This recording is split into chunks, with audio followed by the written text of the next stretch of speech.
Here it is up on the screen here. We're going to be talking about the flood today.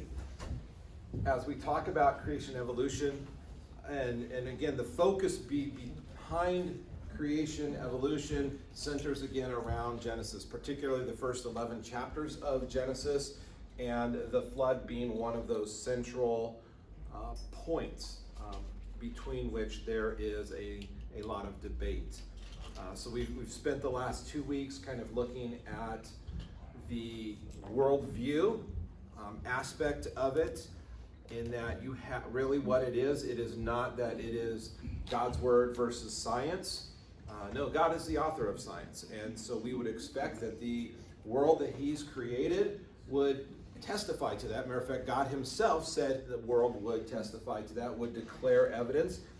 We mentioned Psalm 19. We mentioned Romans chapter 1, where God clearly states that the created order testifies to the fact that there's a creator.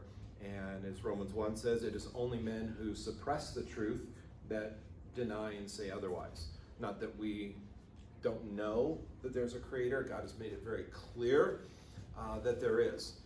And so we can expect to look around the world. We can use science, skills of observation, being able to test and see what we do to prove that there is a creator of all the scientific things that we find out there. But as we go to talk about the flood, I wanted to start by distinguishing something between really what you might call experimental science, which would a lot of times be the realm of physics, chemistry, those kind of things, biology, biochemistry, those aspects, and origin science, or sometimes what's referred to as historical science. They are two very different things. And so we need to be really careful when we're using that word science, because it's not the same thing. Experimental science is what you learn typically in school. And the science, what we call the scientific method, where you're observing, you come up with a problem or a question, you form a hypothesis, you set up and conduct an experiment, you make predictions before that experiment, you run the experiment, you collect data. Based on your data, you then modify or change your hypothesis and then you continue to repeat that procedure again and again, and maybe if it continues to prove that your hypothesis was true, you can elevate it to the level of a theory, and so on and so forth as time goes by. That means that you're able to, in a controlled environment, able to do something that is repeatable and observable and testable. That's what experimental science is. And that's what a lot of, when we think of science, that's what we're doing. In terms of when it comes to talking about origins, that is not in the realm of experimental science. Because now you're talking about whether you're talking about evolution or whether you're talking about creation. You're now talking about a one-time event that is not observable. No one was there to observe it, other than on the creation side we would say God was there to observe it. But it's not observable, it's not repeatable, and it's not testable.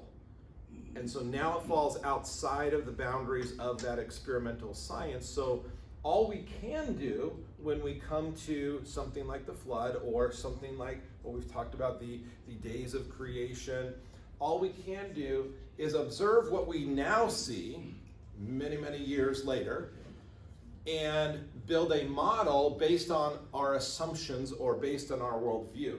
And that's what we have to understand, is that there's two worldviews. And if I have a worldview that there is a God, there is a creator, and that the word of God is actually true and means what it actually says, if that's the assumption, if that's the worldview that I am coming from, then I am now going to look at my evidence that I see in this world and interpret it, and that's the key word there. I'm going to interpret it from that worldview, from the assumptions that I have to believe. On the other hand, if I believe that God does not exist, that this Bible thing, it might have some good moral teachings in here somewhere, but obviously it doesn't really fit with what science has obviously proven to be true. And my assumption is that evolution, the universe has been here for 13.5 to 15 billion years. The Earth has been here close to 5 billion years. And it's taken about 1.5 billion years for life to evolve slowly upon this planet over long ages of time. And that's my assumption.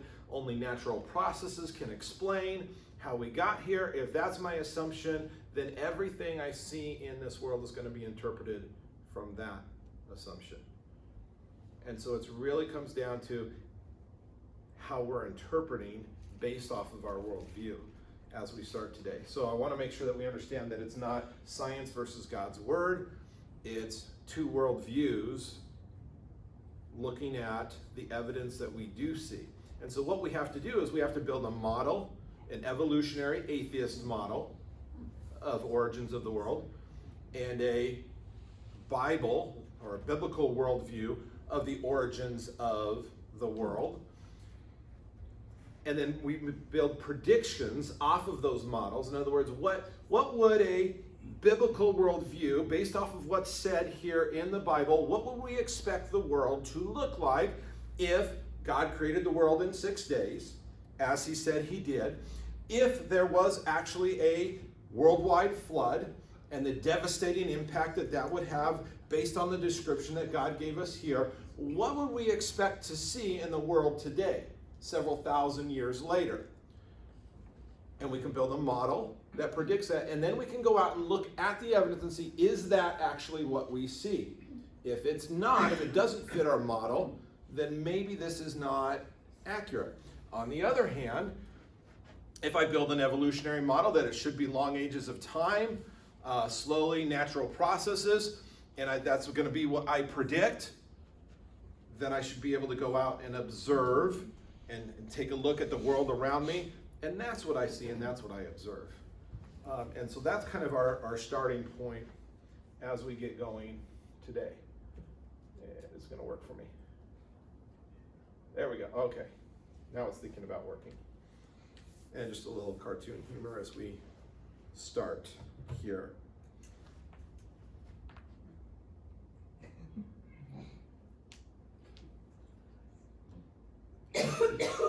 And you know some of that's true, just, because Noah preached during, the Bible tells that Noah preached during that 100 years that it took him to build the ark. And you got to think that there were people who, 70 years into that, you've been saying this for 70 years, Noah, come on, nothing's happened until the day of the flood. And then they maybe said, they were probably knocking on the doors at that point in time. But it was too late then. Okay, so two views of the formation of the earth, and I'm going to give you kind of the historical name here. I will say this name has been kind of fallen into some disrepute in evolutionary circles in terms of what's called uniformitarianism. They've changed the name of it and changed sometimes the definition of it a little bit, but it's still basically the same thing that they're promoting. It's one of the things you'll find out about evolution is they'll find something that really doesn't work or isn't true, so what do? They rename it or they redefine it, but it's still really, for all practical purposes, the same thing. So that's why I'm going to kind of stick with the historical view, because this was the view for about 150 years. Charles Lyell is really the kind of the pope, if you want to say, of this view. There were others who kind of began promoting, but he was the one who really kind of solidified it and brought it to the forefront. And for really about 150 years, this was what the evolutionary view taught and believed. And that is what's called uniformitarianism. And you can see there the root word is what? Come on, class. Ism. Ism. Oh my gosh. Uniform, yes. Matthew needs to go back a grade. Okay. Yeah, uniform, okay, is the key word, and that's exactly, in other words, that things are generally uniform. And the view is that the fossils, the Earth's surface, formed slowly over vast ages by the same processes now at work. Generally saying that what we see today has been uniform in its rate at which it's happening, laying down sediments, okay, weathering, erosion, laying down, transporting those sediments, laying them down in a new area, building rock layers. So what we see today is generally the same process that we see, a million years ago or 100 million years ago or whatever, and that's what we can use to explain how did the fossils get here, how did the Earth's surface form, yada, yada, yada. Okay, all of these kind of things. Generally, that's I think the new name, if I remember correctly from what I read this week, is actualism. So if you see that term, it's kind of the same idea along the way there. The other main view is what's called catastrophism, which comes from the idea of a catastrophe. And this is generally young Earth creationists who take the view that the fossils in the Earth's surface, what we see here, the features, mountain ranges, the tectonic plates, all of that kind of stuff, the volcanic activity that we've seen over the years, generally, most of that can be explained due to a large cataclysmic event, and of course the Bible tells us which cataclysmic event that was, okay, and that is the flood. And there has not been an event like that of such devastating and destructive and transformative power since that point in time. And I think sometimes, we kind of fixate on Noah's Ark when we think about the flood, and maybe, you decorated your kid's bedroom in the cute little Noah's Ark things, and it kind of gives us a very false narrative and a very false picture of really what happened and the purpose of it. The purpose of it was complete and utter destruction. It was God's wrath, and it wasn't just to kill, a few people or to wipe out life on earth, and the impact and what's described in God's word would have had horrendous upheaval and changes, not just on life, but on the geology of Earth. And so we're going to take a look at that. And so instead of forming all these things over long ages of time, within a few years, that would have been completed. And so it's two very different approaches because of two different, I did that just for you, Sean, because, and he missed it. I did. Oh my gosh. Butterfly. Oh, the butterfly. Yeah, there you go. So we'll make it go backwards. Thank you, John. There you go, okay. Just for Sean, because Sean wanted that last week. There we go. I don't know why I bother. He completely missed it. Can you guys see this over here, or do I need to tilt it a little bit? We're good? Okay. So really what it comes out to is kind of what I talked about at the beginning. A lot of times what we think of is that you have two different pieces of evidence that we're looking at. There's creation evidence and there's evolutionary evidence. That is not actually the case. It's the same evidence that we're looking at. We look at the same rocks. We look at the same fossils. We look at the same strata. All of those are the same thing that we're looking at. It's how we interpret it is really what's different. What's different is our worldview. I believe in God. I believe God's word has complete and absolute authority, or I don't. And therefore I'm going to interpret the evidence vastly differently.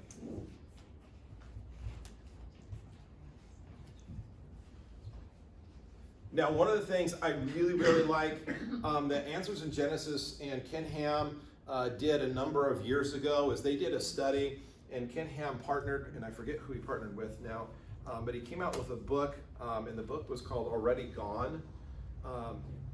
And basically it dealt with youth who grow up in Christian churches, a lot of times go to private Christian schools or things like that, but they whatever, okay? But a lot of times what's presented to them, okay, is you go to church and you hear your Bible stories. Today we're going to learn the Bible story of creation. We're going to learn the Bible story of Noah and the ark. We're going to learn the Bible story of Abraham. We're going to learn the Bible story of David and Goliath. And they go through hearing all these Bible stories, and as they get to school age, they're presented with, well, now you're going to go to school and learn. And often what's thrown at them, of course, is, oh, this is science class. This is facts. This is what we know. And of course, included in that is evolution. And as they get older, they begin to have this, and probably not intentionally by the church, but over here in the church, we're presenting them with stories, just like you hear of, stories about Cinderella or Beauty and the Beast or things like that. And all of a sudden, in school, of course, we're learning real history. We're learning what really happened. We're learning facts. And I've really steered away with my kids, and when I teach in class, I don't refer to it as Bible stories anymore. I don't present it as, let's go to this story in the Bible, because what I tell them is, we're going to learn some history from God's Word, because that's exactly what it is. It's a historical narrative. And a lot of times I think we've presented things like Noah's Ark, and we do a little nice, back when we were kids at least, we had the nice flannel graph thing, and you had the nice little, Noah's Ark, and you had, the giraffe's neck sticking out that was taking up half of the ark. And that's the image that they get. And then as they get older, they kind of realize, wait a minute, if there were going to be two of every kind on the ark, there's no way an ark could fit that. That doesn't make any sense. You're right, it was just a story. It was a fairy tale, like, Cinderella or Beauty and the Beast or, Shrek or whatever other thing that I might have grown up with that was a fairy tale. And it's discarded. And Ken Ham did kind of a study, and that's what that book Already Gone was about, is these kids realize, wait a minute, the Bible's just fairy tales like everything else, because it was taught as stories. And if I'm remembering correctly, the statistic they got, it was something like 66 or 67% of kids walked away from the faith because they were basically taught that, hey, these are Bible stories. And as they got older and into college, it's like a fairy tale. And they're presented with something else that's clearly, oh, this is clearly real history. This is education. This is facts. And they were never taught that the Bible is facts. It is real history. It is truth as you go through. And so just kind of a little side note, as we dive into this, we need to make sure that we are understanding that God's Word is real history. So what does uniformitarianism really believe? The statement here, this is kind of a old statement that used to be found in textbooks. This was kind of the key to understanding uniformitarianism, or the idea that all things are uniform rates at which things, the processes that we see today have continued basically at the rate unchanging throughout time. And the saying was this: the past is the key to the present. Okay? And basically it was the idea that, or actually, did I mix that up? I think I mixed that up. It's the present is the key to the past. Excuse me. I mixed that up. Typo there. Okay? And in other words, we can look at the present, what's happening in the present, and understand what went on in the past. Now again, that's based on a assumption that evolution is true. That's based on an assumption that's not observable, that what's happening today is the same as what was happening in the past, and it's happening at the same rate. Now, you probably all know, and have probably all heard, what happens when you make assumptions. Okay? And we'll just leave it at that. Okay? But assumptions are very dangerous things to make, particularly in the realm of science, without any observable facts to support them. And we'll talk about some of the issues and problems a little bit later. Of course, there's an assumption of long ages of time. Again, that goes hand in hand with evolutionary belief, but with uniformitarianism, because the processes we see today are generally relatively slow. I think the other day I mentioned the Grand Canyon to you. I did some more research, and it's about every 200 years, about 1 foot is, yeah, it's even slower than what I thought. So about every 200 years, about 1 foot of the Grand Canyon is carved out, okay, or eroded, sediment is carried away, transported down the Colorado River there. So it's a very, very, very slow process. And again, the idea is, well, we can observe what's happening today and assume that it was happening a billion years ago, it was happening at the same rate, so we can kind of take, okay, how wide and how deep is the Grand Canyon now? So we can kind of, using math, that's beyond me, extrapolate, back in time and figure out, oh, okay, so that's how old the Grand Canyon is. And there's a logic to that assumption, but again, you have to understand, all of that's based on assuming that this has been going on without change for however many million years, and that there's nothing that has happened in the history of the Earth that could have changed that rate. Yeah, right? So, science believes that Pangea was a thing with continent shifting and all of that. How do they explain, so you mentioned Colorado River, how do they explain away the fact that with these continents separating, you can't just assume something like a basic erosion of the Colorado River into the Grand Canyon Basin is constant over that time, because that doesn't make any logical sense to assume as these continents are shifting over billions of years that, I don't know, the rate of that the Colorado River is eroding stays the same. Well, here's, and this is why I mentioned, this is I'm giving you kind of the historical view. The newest view that I found is actualism is which redefines uniformitarianism and kind of says, well, yes, we understand that not all the rates are necessarily the same, throughout time, but generally they're the same. So really what it kind of does is it says, well, we know that not all the rates are always the same, and there are some things that happen along the way. There are some catastrophes, maybe a local flood or volcanic eruption or something like that that can change or speed up the process at which something happens. But generally throughout time, and so It's like a median average. in a sense it is, and in a sense it's kind of, well, we'll accept that there's catastrophes and things like that, and that processes are not always the same. So we'll rename and redefine what we believe, but the reality is we still believe that everything is happening at pretty much the same rate. So it's one of those things you do find occasionally with evolution is they tend to redefine words, or sometimes not define words. One of the in a week or two, we'll talk about macro versus micro evolution. And that's a big one where they'll use the term evolution interchangeably with the two, and they're two very, very different things. So they'll use evolution talking about microevolution like breeds of dogs. Oh, well, see, not all dogs, we can breed two dogs and we can get a new, breed of dog. That's clearly evolution, that's change, and even creationists would agree with, yes, that's evolution. That's what we call microevolution. But they use that as evidence for macroevolution, which are two totally different things. And we'll talk about that later in another thing. And so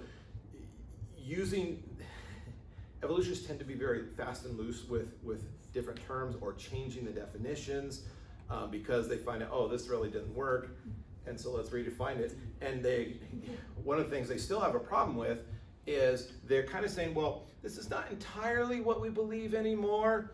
We've kind of changed some of our viewpoint on this. So what Charles Lyell and his group kind of came up with, well, we're going to redefine it and re-explain it as this over here. But we're not going to explain why 150 years this is what we believed and what we taught and it was found in textbooks. We're not going to explain why we taught that. We're just going to redefine it and kind of shift over here. And again, it's an issue of, well, what we found is more and more evidence that shows that this is not actually the case here. Only natural processes occurring today can explain the formation of the Earth. So again, major catastrophes, something like a Noah's flood is completely, you can't count that. That can't be an explanation, only what we see happening today. Geologic column is another assumption there, is that the geologic column that you see in textbooks all the time is accurate.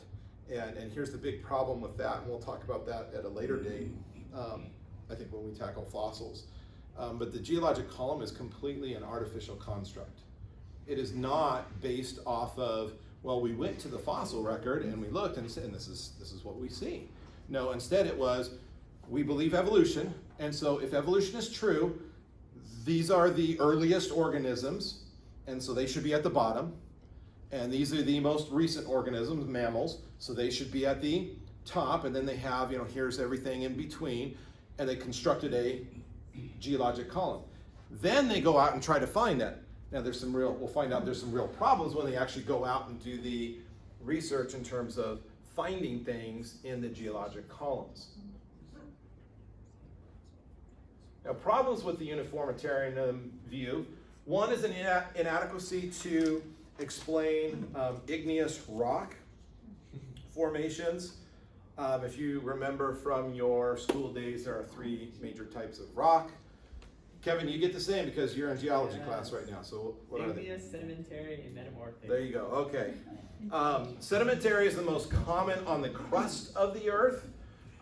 Igneous is formed when magma from the mantle, so if you remember your geology, from the mantle rises to the surface and hardens, it forms igneous rock.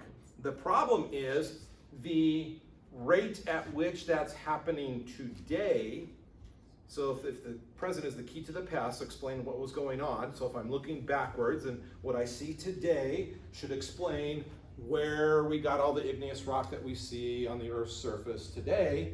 The problem is the rate at which things are happening and lava flows and things like that is nowhere near enough to explain all the igneous rock that we do see.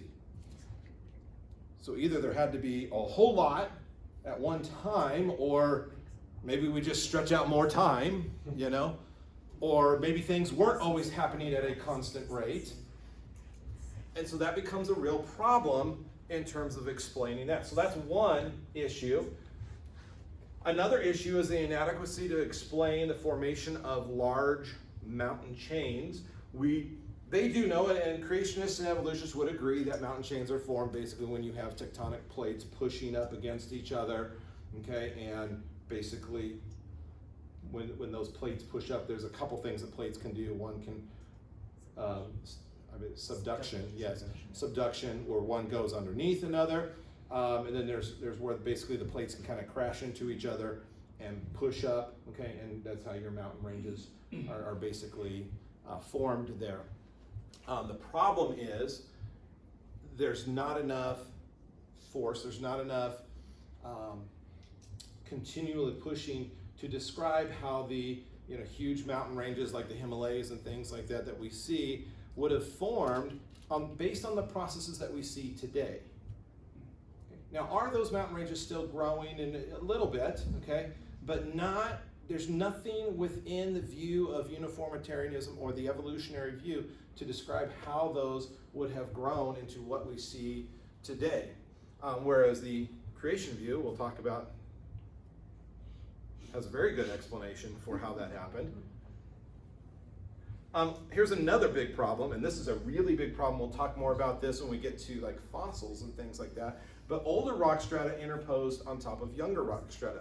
According to evolution, there's no way this should happen at all. If something, if you have rock strata that was several million, years older, and then you get new sediment, over another 4 million years that's laid down and hardens into rock, there should be a vast difference between those two. But we see situations and evidence where supposedly older, okay, rock, assuming evolutionary timeline, is interposed, okay, or twisted above younger rock strata. And so again, that's a problem for that uniformitarianism view. Massive fossil graveyards all over the world. Now they would say, well, okay, so you have animals that died and they were slowly buried, and that's a whole nother issue in terms of fossilization, which we'll get to when we talk about fossils, but are slowly buried, and so you would get some animals. But what we see over the world is massive fossil graveyards. Tons and tons of fossils, areas where there are, and then on top of that, and I don't remember if this is my next one or not. Oops. Let's see. Nope, I didn't put it up there. Along with that, fossil graveyards, of course, coal and oil deposits formed from fossils, what we call them fossil fuels. Okay. There is not really an explanation, because if you're having things die naturally and then slowly buried over time, number one, they usually don't normally form a fossil that way. Fossil kind of requires quick bearing and the chemicals in there to provide so it becomes cemented, basically, and that would not happen the way it's normally described, especially in evolutionary textbooks and things like that. And we'll deal with that more when we talk about fossilization and what we actually see versus what is proposed by evolutionary science would actually happen. So where these fossil graveyards came from, this view really doesn't have a good explanation for that, because you would have to have massive death all at once. Ooh, I know something that could explain that. Now, of course, then they come up with some creative things like, oh, well, you would have a massive, maybe a local flood or meteor striking the earth and causing an ice age, so all the dinosaurs died out. But again, still you have the problem. It's not like all the dinosaurs died, boom, right there. It would be a situation where they begin dying out, bit by bit over, a set amount of time due to climate change, supposedly, because of an ice age. And so they slowly die out over time, and now they're extinct. Okay? It wouldn't be like they all plopped together in one spot and, were buried there. And so you still have this problem with these fossil graveyards. So now we're going to get to the Bible, and I'm actually going to back up before we get to this part. If we can get somebody to read Genesis 1 through, I believe it's 6 is what I want. No, 1 through 8. Let's go 1 through 8. Genesis 6, 1 through 8. Genesis 6, 1 through 8. You got it, Ryan? Go ahead. When men began to increase in numbers on the earth, and daughters were born to them, the sons of God saw that the daughters of men were beautiful, and they married any of them they chose. Then the Lord said, my spirit will not contend with man forever, for he is mortal. His days will be 120 years. The Nephilim were on the earth in those days, and afterwards, when the sons of God went to the daughters of men and had children by them, they were heroes of old, men of renown. The Lord saw how great man's wickedness on the earth had become, and that every inclination of the thoughts of his heart were only evil all the time. The Lord was grieved that he had made man on the earth, and his heart was filled with pain. So the Lord said, I will wipe out mankind, whom I've created, from the face of the earth, men and animals and creatures that move along the ground, and birds of the air, for I am grieved that I have made them. But Noah found favor in the eyes of the Lord. Okay. And so I just wanted to start this with an understanding of why there was a flood. Okay. God states here, this is after Adam and Eve sinned. Then we have, it only takes one generation for us to go from just disobedience to God to straight up murder. A few generations later, we get to Lamech, who not only murders, but brags about murdering, and on you can go. And by this point in time, in Noah's era, you have the world is so sinful that it tells us that every inclination, okay, or every thought, okay, of man's heart was evil all the time. An incredibly wicked society, probably in all different forms, in all different ways. And so God, sees that the earth is corrupt and decides, I'm going to destroy the earth. To basically, in a sense, kind of cutting out the cancer. Instead of letting the cancer spread, let's cut it out. We're going to start over here with Noah, a righteous man, and kind of go from there. And part of that was God's mercy. Obviously, also sin is destructive, and so cleansing the earth of sin was an act of mercy and justice at the same time. And so you have God here saying, I will destroy them with the earth because of man's wickedness here. And so God gives Noah an instruction to build an ark made of gopher wood. He's going to build rooms in it, cover the outside with pitch. And then he gives Noah some detailed instructions that he includes for us to see. Here's how I want you to make it. Here's how big. Okay. Here's the dimensions of what it's going to look like. Now, we don't know exactly what it looked like on the inside.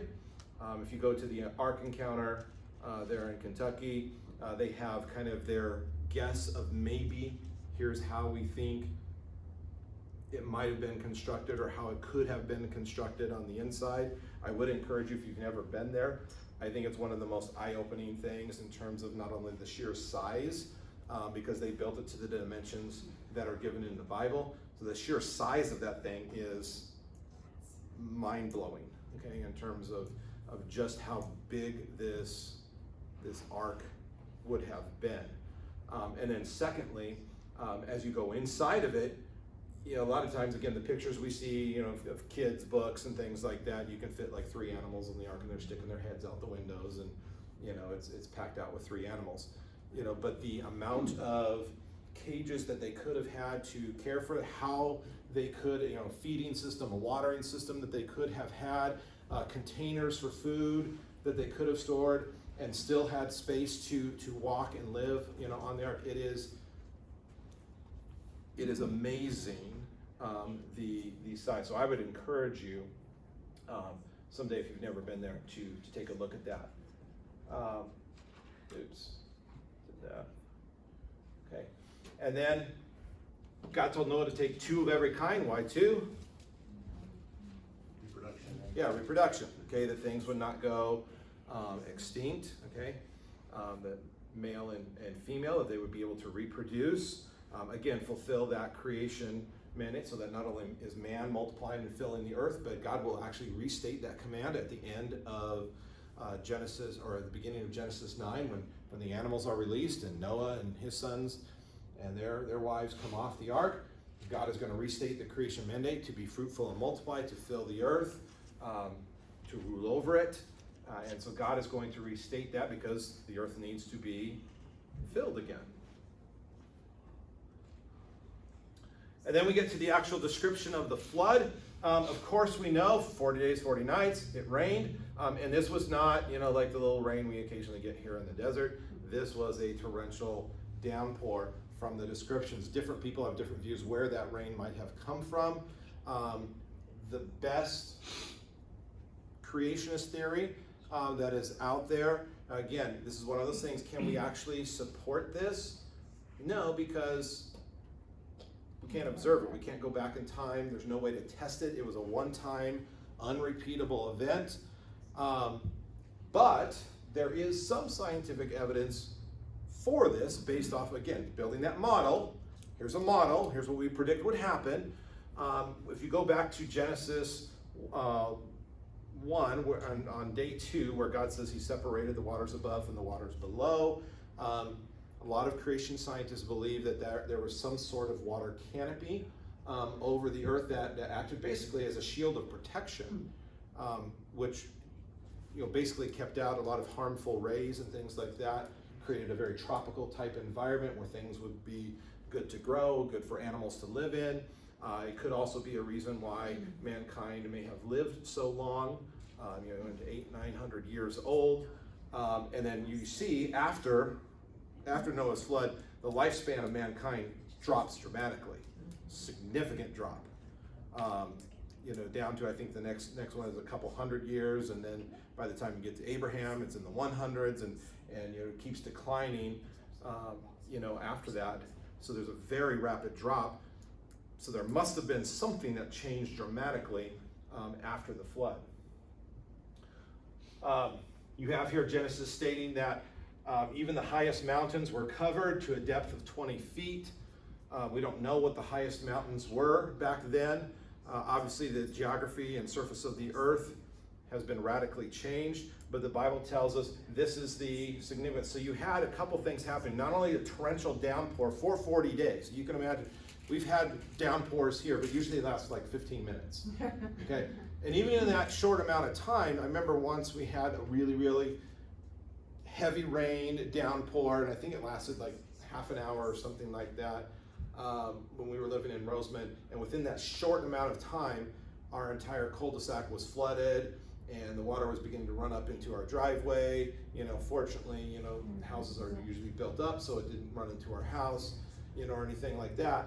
But that was in half an hour. If you can imagine, 40 days and 40 nights of downpour. And then the Bible also tells us there are underwater eruptions, massive, and basically creation along the plates, okay, ripping apart, massive eruptions of water, and probably volcanic and earthquake activity as well. As those plates rip apart, you can imagine the impact that would have. I mean, nowadays we feel when plates rub against each other just a little bit, we feel the impacts of that. The violence from which the eruption of water and tearing those plates apart would have resulted in catastrophic earthquake activity, and of course opening up of the Earth's crust, volcanic activity as well. So tremendous upheaval during this time, and destructive power. Again, you see how much, what did God destroy? You see that word all and every repeated multiple times there. God's kind of making a point, okay? And then down here at the end, only Noah and his family, not anybody else, okay, were preserved and saved. And then we see this in Psalms, okay, Psalms. Okay, the psalmist is describing the flood, and he talks about being covered deep as a garment. The water stood above the mountains. At your rebuke they fled. Okay, they went up over the mountains. So again, describing this major catastrophic event. We see it in the Psalms. We see Jesus refer to it when talking about end times, and his return refers to the flood as an actual real event, referring to that there will be future judgment as well. Key factors in the flood account: it was supernatural in origin. This is not something that was a local flood or there was a lot of rain and something. No, this is supernatural, where God had a hand in allowing, whether it was a water canopy to come crashing down that he had built, to come crashing down and ripping apart basically the plates to allow the waters from underneath, to burst forth. This is supernatural in origin. It was a worldwide flood that literally covered the entire face of the earth. It involved both water from above, from water below. We talked about that. Massive death throughout the world. Massive death. Every living thing except Noah and his family and those he had on the ark were wiped out.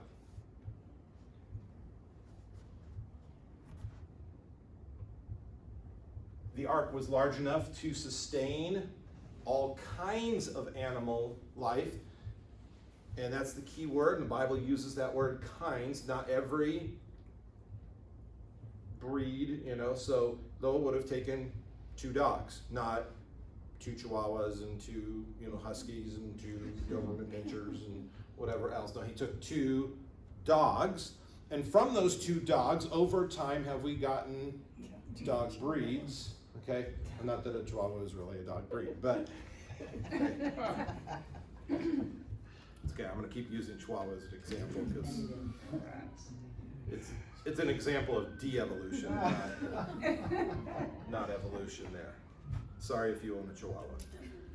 No, I'm really not sorry. But and again, so there would have been plenty of room for all kinds of animals, not every breed of animal. And again, I would even go this far as well, and we'll take a look at the ark again and if you ever go to Kentucky and see that Ark exhibit, it gives you the massive thing. A lot of times people think, oh, well, what about dinosaurs? He couldn't have taken dinosaurs because dinosaurs were so big, they wouldn't have fit on the Ark. Well, got a couple answers to that, and I'm going to talk about those in just a minute. Here. A little cartoon humor there yet. I doubt that Ham, Shem, and Japheth were actually, are we there yet? They were a little bit older. There were hundreds. Yes, so. Maybe. But it probably would not have been super exciting floating around, stuck in a boat with everybody else and a bunch of smelly animals, but yeah. There would be lots of jobs to do. That's so true. They were no probably time to get bored. they probably had a lot to do. And so you have Noah's flood can explain why do we see in the geologic column or whatever, why do we see all of this stuff here that sometimes is referred to as survival of the fittest? Well, in one event, did we have a tremendous amount of death, and would it explain why some species are extinct? Yes, and we'll get to that in just a few minutes here. Of course, you have your naysayers who question whether there really could have been a flood or an ark. So we're going to look at a few objections here and kind of deal with those quickly. First one, dealing with maybe some difficulties with the ark and what we have to say with that. Sometimes one argument that is made is, well, wood is not the best building material for a boat. Yes, there were boats that were built with wood throughout history, but typically they were relatively small. To build a boat on the size that supposedly, the ark was, to build it out of wood is not the best material. So if this God supposedly would have very possibly, could have, fallen apart. There would have been better materials to build it from. And they point out that most wooden ships, at most were about 300 feet at the height of wooden ships and shipbuilding. Noah's Ark was significantly bigger than that. Well, here's the thing, it wasn't a boat. It was a container that was meant to float and survive in the midst of turbulent waters. That's what it was. He wasn't on a cruise, to somewhere. So he wasn't building a boat. He was building basically a box, more or less. So a lot of times, this is kind of our picture of Noah's Ark. And then when you start talking about a big flood and whatever, well, this thing would never survive in a flood. Well, right, it wouldn't. You would get something like this, where it would tip over. But that's not what the Bible tells us how it was constructed. It was basically something similar to a big rectangular box. He was not floating, he was not traveling from one location to another. He was floating on the surface of the waters to survive. That's what it was. It was a survival container, is what it was. And this style of construction, and a number of scientists have actually tested these different shapes, and this particular shape, you could almost float almost 90 degrees and still right itself. So it's pretty amazing, some of the studies that have been done. Now, I'm hoping it never did actually turn quite that much. That would be a little crazy. And so this is what the Bible actually, tells us and communicates to us about. Unfortunately, a lot of times we put the cute ark plans, in kids' picture books and things like that. So you have difficulties with the ark. The other one is, how could Noah fit all the animals on board of the ark? How could he do that? Well, let's take a look. This is our cute ark that a lot of times we have that kids can play with. If you ever got the little people, ark, or something like that, and you can fit like 3 animals in there. And maybe Noah and his wife, if she's lucky. If not, she doesn't make it, sorry.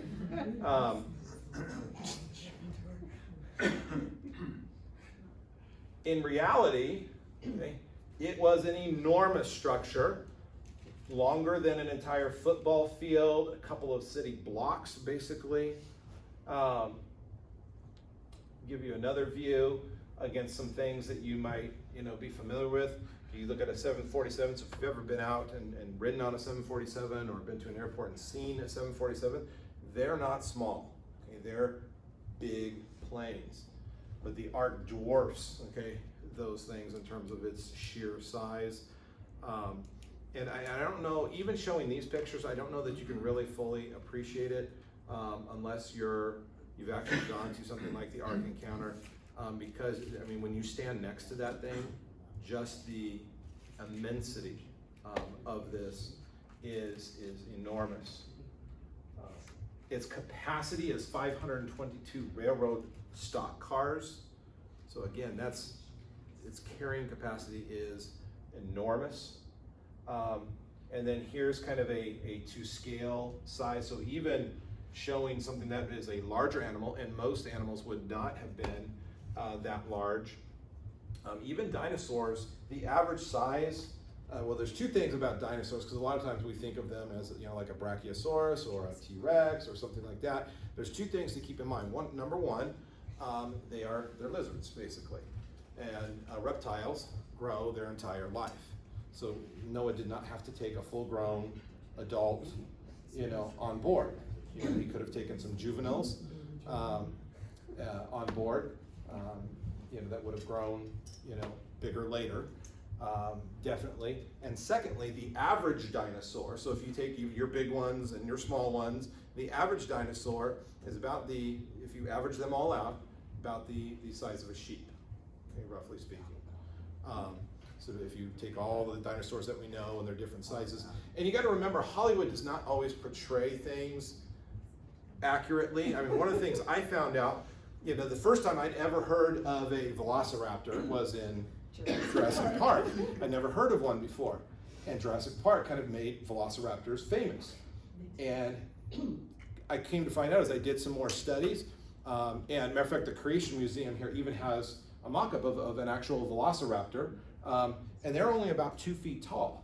And they're scavengers. They're not predatory hunters like the movie portrays. So again, there's a lot that sometimes Hollywood has done to portray dinosaurs and animals in a certain way that is not actually accurate based off of what we've seen from fossils and things like that. So, that was kind of a surprise to me, because, here's what I'd seen, and, and of course, Hollywood always does their due diligence to research things, right? And you come to find out that's not actually what a velociraptor was. Now, it makes for a nice movie, but especially when they're eating people, right?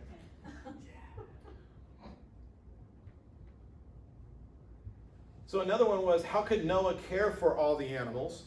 How could he fit them on the ark? How could he care for all the animals? I'm going to go ahead and go real quickly here, if this thing will cooperate with me, and see if we can't go to, let's see here. Is it going to show, is it going to be a booger? Yeah, it is. It's going to be a booger. Okay. Oh, you can't click the link. I don't know why it's doing that. It's not Is cooperating. it full screen on your computer? Yeah, it's hyperlinked and it's not. Okay. We're going to have to go back here. All right, I was going to show you a little bit in the Ark Encounter. They have, it's really interesting. And again, this is a idea, so it's nothing that we actually know or observe. But there's a couple things to keep in mind. They have in there, a lot of the food and things like that will be stored against the walls in these big, huge clay jars they have there, and they're stored against the walls with supports for them so they wouldn't fall over in the midst of, and there's room for literally thousands of them, so in terms of grains or whatever else that Noah would have. And then they have systems built above each of the cages, walkways, where they could have walked and then dumped over basically into a feeding system, okay, kind of a gravity feeding system into these cages. Same thing with water troughs, kind of gravity fed water troughs and things like that in each cage. So they would have had jobs to do, going around, and there's also a proposal of having like a moon well within the ark, possibly to dispose of waste and things like that. And again, do we know whether or not that was actually in there? Don't know. But these are also understand these are things that Noah very well could have been capable of building. One of the false assumptions is that, well, ancient man, they were like, caveman, Ugh, I am Ugh, this is my wife, Uggette, we build fire, kind of thing. And that's about his level of intelligence. We find cave nice, kind of thing. Remember that God created Adam and Eve. They were genetically perfect, okay, in every way. And it was not until the fall that their bodies and minds began to decay. And the reality is, we're dumber, in a sense, than they were back then. And they also had the advantage of living for hundreds of years. And so being able to invent and develop and improve those developments for hundreds of years of a lifespan, whereas, we may have 20, 30 years of actual work time to be able to invent and develop, and then we get old and die nowadays. And so it's by Noah's time, over about 1,000 years had gone by, and so the technology that may have been around, we don't know because it was all gone in the flood. He could have had a vast amount of technology, and his wisdom in terms of engineering and ability to build very well could have been phenomenal. Noah was not an idiot. Okay? He was not, me caveman. Me have 3 sons. No, okay, he was probably intellectually much more capable, since he was closer to creation than the genetic decay that has happened since that time. That is actually scientifically proven. There is genetic decay over time, what we call genetic overload, okay?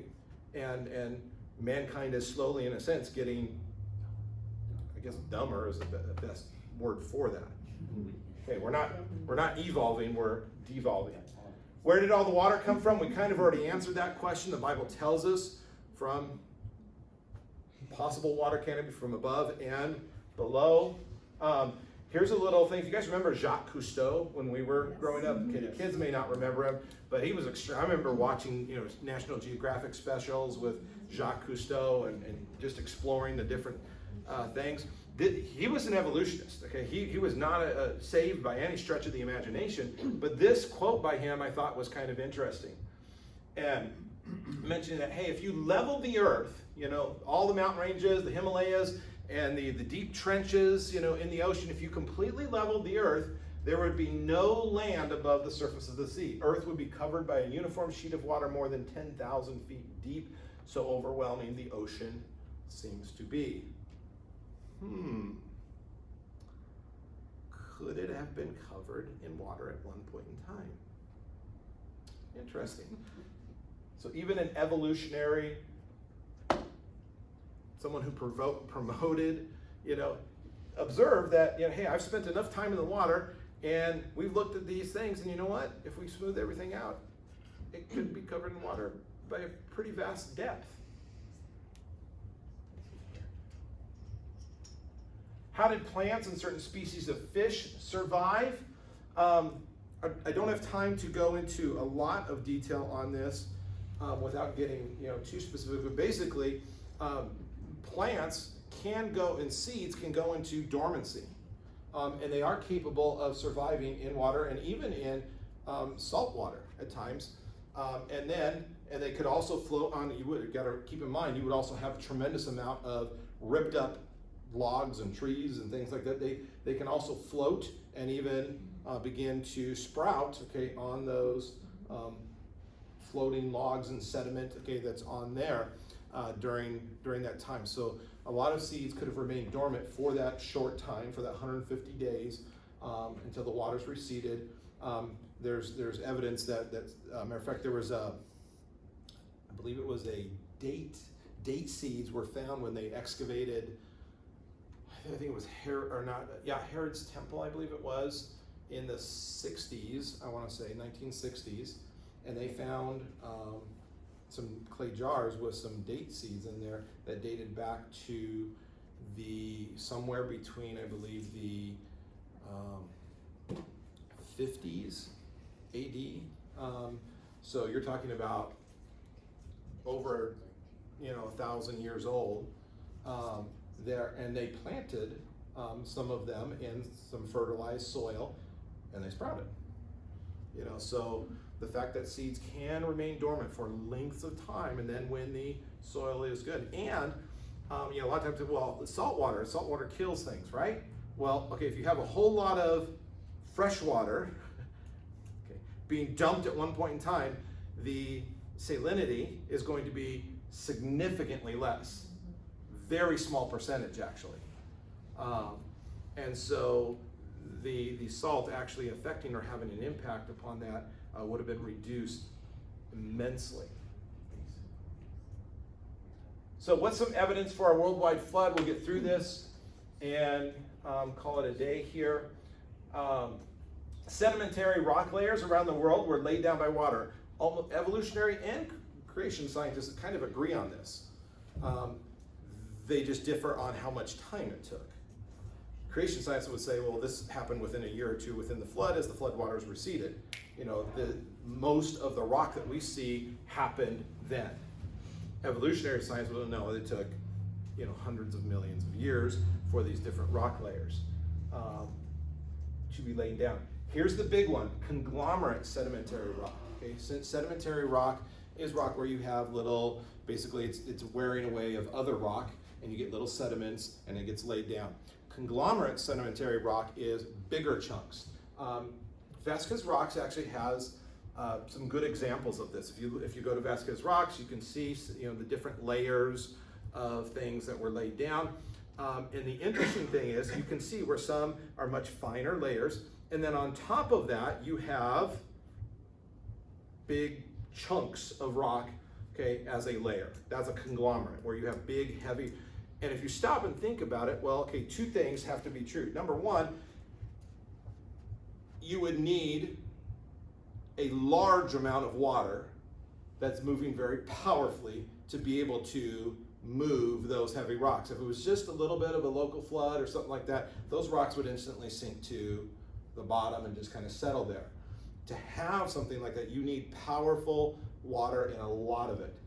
Well, gosh, when would that maybe have been a good time? If you had the amount of power and eruption and water going on in the flood, then it very easily could it have transported large chunks of rock and laid it down in layers, okay, that we now call conglomerate sedimentary rock.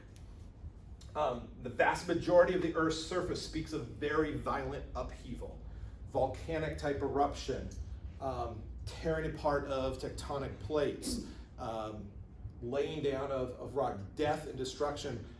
The Earth's surface all over, okay, and evolutionary science would agree with this, they just would explain it differently, and the amount of time that it took. Well, again, if the Bible tells us there was a very violent cataclysm that happened at one point in time, that can explain all these things that we see if we believe that God's word is true. It would also explain massive fossil graveyards, because what did God say? Every living thing was wiped out except what was on the ark. So you have billions upon billions of things that are dead. And as they all get buried in one spot, okay, then you end up with these massive fossil graveyards that now we go around and, oh, there's a bunch of fossils there. It would also explain, similarly, actually I'm going to skip that one there. So you have kind of, this is the common, and we'll talk more about this in the fossils here, but a lot of times, this is kind of the common view. You have, slowly buried, kind of fish, and then it becomes a fossil. That's not really very accurate, first of all, because fish float, okay, to begin with. Typically, if something dies, it's going to get eaten by scavengers. There's really nothing left to fossilize. So that's kind of a false view of fossilization.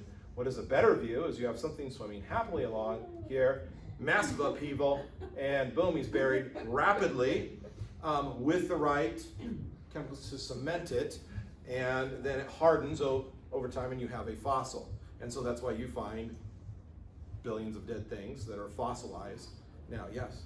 How does science deal with anthropology, and almost every culture has a flood story? Well, their answer to that would be, well, That's their religion. yeah, that's their religion, and you know, it's just like the Bible could have copied off of Yeah. the story of Gilgamesh, you know, or something like that, you know, who knows which one was actually original, and it was just, they're all mythology, none of them are real, you know.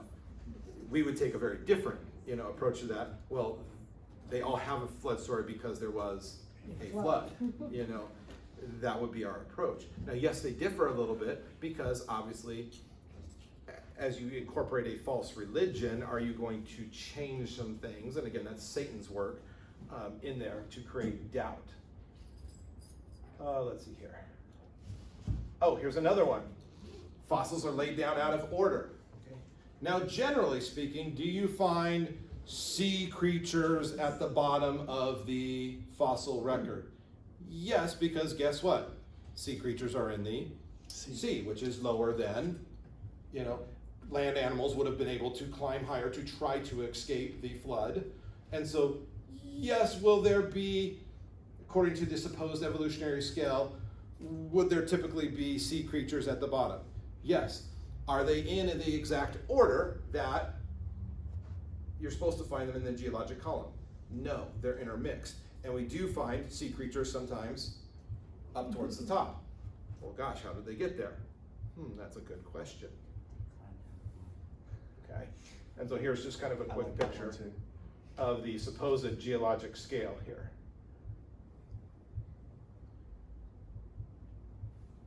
Okay, and coal seams indicate rapid, again, coal being a fossil fuel, indicate rapid burial of plants. We see fossilized plants and things like that in there, and again, it indicates rapid burial in order to create these fossils and to create these coal seams. When we talk about fossils a little bit later, we'll get a chance to look how fossils are formed and evidence that you can form a fossil in a very short amount of time, not taking hundreds of thousands or millions of years to form fossils. We already mentioned the lack of uniformity of rock layers in fossils. It's not the even geologic column structure that we supposedly see. Okay, and let's move on here. I want to touch on this before we leave here. What impact would the flood have had on the Earth? Obviously, massive restructuring of the Earth. The Earth basically was ripped apart. Okay, so tectonic plates, okay, those kind of things, massive earthquakes. This is when the Earth would have been started to go from one supercontinent to, you know, beginning to move away. That would have been happening. Most creation scientists believe that instead of, you know, a few inches every now and then, very slowly moving, that the Earth would have been moving at meters. I want to say, was it? 5 meters a second. Yeah, 4 meters per second, yeah, during the flood. So you can imagine the destructive impact that an entire continental plate shifting at that rate of speed. And of course, if it's moving much faster because of all the eruption and the softening of Earth's plates, you know, then when they collide eventually, that's going to have a much greater impact. And of course, if you have two that collide, you're going to push up and create your vast mountain ranges. So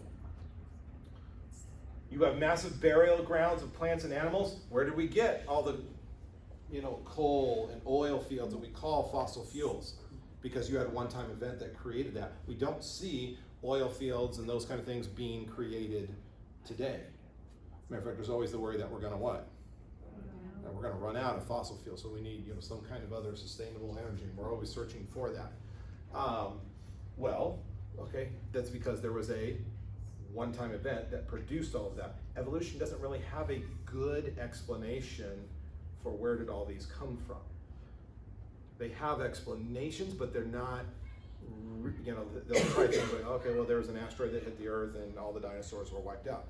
Well, did they all just collect in one area and die? Well, no, that doesn't make sense. An ice age. Do creation scientists believe in an ice age? Yes, we do. Guess what would have happened? Okay, if you had all of that volcanic activity during the flood, that would have heated up the oceans, okay, and the oceans would have been much warmer, so they would, a lot more of that water and steam and volcanic ash would have been in the air, creating basically a huge cloud cover around the Earth, and as that cloud cover would have cooled off the Earth, heavy snowfall, especially around your polar regions. That's where you got massive glaciers that would have extended into Canada and North America and those kind of areas. And so there was an ice age, which would have been a time period that why would your larger reptiles like your dinosaurs have maybe gone extinct? Because you did have an ice age after the flood, and they would not have been able to adapt as well in those environments, and so they slowly would have gone extinct. But we believe that there was one ice age and there was only one catastrophe that caused that, not a whole bunch of others. Radical change of the environment, we already mentioned. If that water canopy came crashing down, you see going from a tropical environment to vast temperate regions, desert out here, mountainous regions, tropical regions, very different changes all over the place. And then a decrease of lifespan, we already mentioned that, a huge drop there. We see some evidences of catastrophism in things like Mount St. Helens, okay, eruption there in 1980, laid down within a few years of all the ash and everything settling. I think it was 400 feet of rock. And of course we saw the fossilization of trees that were ripped up and thrown and flung into Spirit Lake. They've already fossilized, within a short amount of time after that. And so this idea that it takes long ages of time for things like that to happen, this is clear proof that it doesn't. And that was a relatively small catastrophe. If something much larger happened, it would be much worse. I'm gonna end there. Oops, we gotta go to our pretty picture of the art. That was one of my longer presentations, so I'm sorry we ran.